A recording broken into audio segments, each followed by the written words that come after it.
Israel in Egypt. What a great story. It's great in more than one way. It's a transition story. It goes from the book of Genesis to the rest of the Bible. In the book of Genesis, you have Israel as a family. As you go into Exodus and the life of Moses, you have Israel as a nation. And this story right here bridges that, talking about Jacob coming out of Canaan, going into Egypt with 70 people when he died. And that's the beginning of a nation. J. Sidlow Baxter refers to Genesis as a book that is divided into two parts: 4 great events, 4 great people. The 4 great events are creation, the fall, the flood, and the Tower of Babel. The 4 great people are Abraham, Isaac, Jacob, and Joseph. And this story right here ends the family part. It's the last story in the book of Genesis. Now, the story can be broken into several parts right here. First of all, you have them going to get Jacob. Several things are true. It says take carts. Well, these carts are kind of interesting. First of all, these carts tell us that the roads were very good. These carts, you would not take carts to any other part of the Middle East, but this was the regular trade route. So carts were able to run along. But also, you're seeing a large group going. This is safe. This is more safe than the brothers going back and forth. Now you've got a regular caravan, and you've got these carts. Besides, these carts probably have government markings on them, so any potential robbers or thieves or anyone that would cause any harm would think twice about attacking the government of Egypt. Interesting enough, though, these carts were used to reassure Jacob that truly Joseph was alive. When he saw the carts, he knew that what his sons were telling him must be true.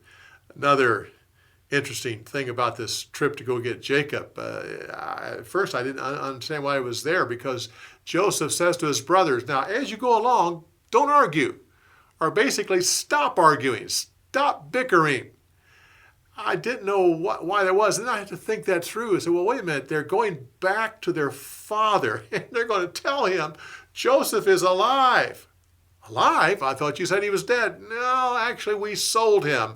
Not my fault, it was his fault.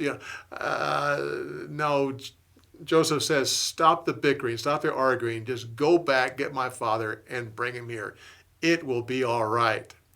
On the trip back to Egypt, Jacob stops at Beersheba, where he makes sacrifices to the Lord.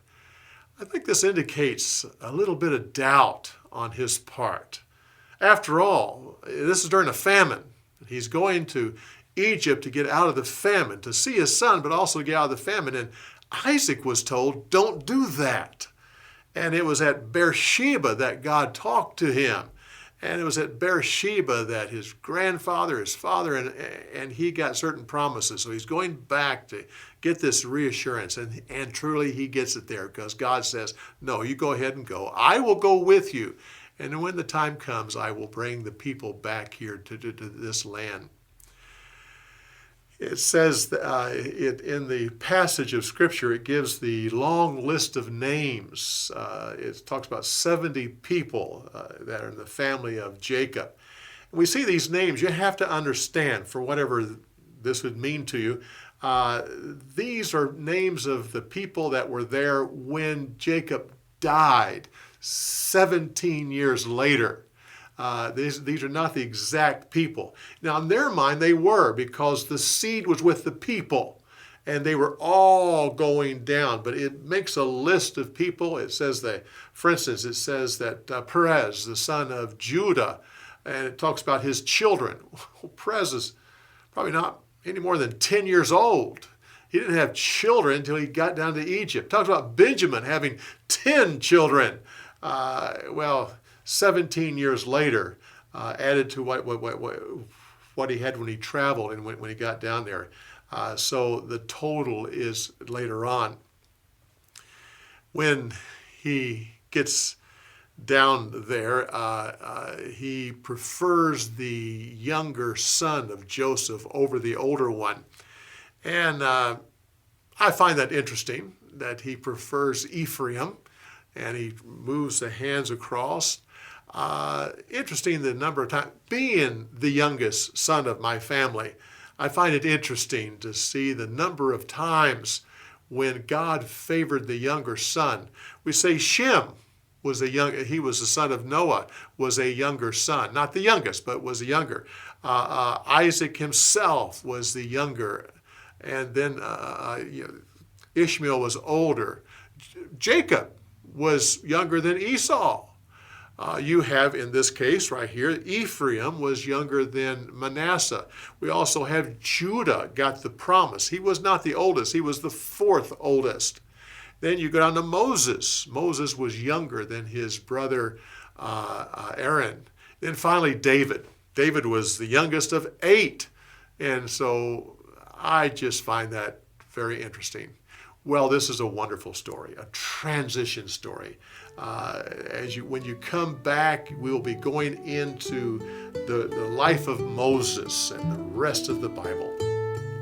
Come back next time when we give you more insights on the story.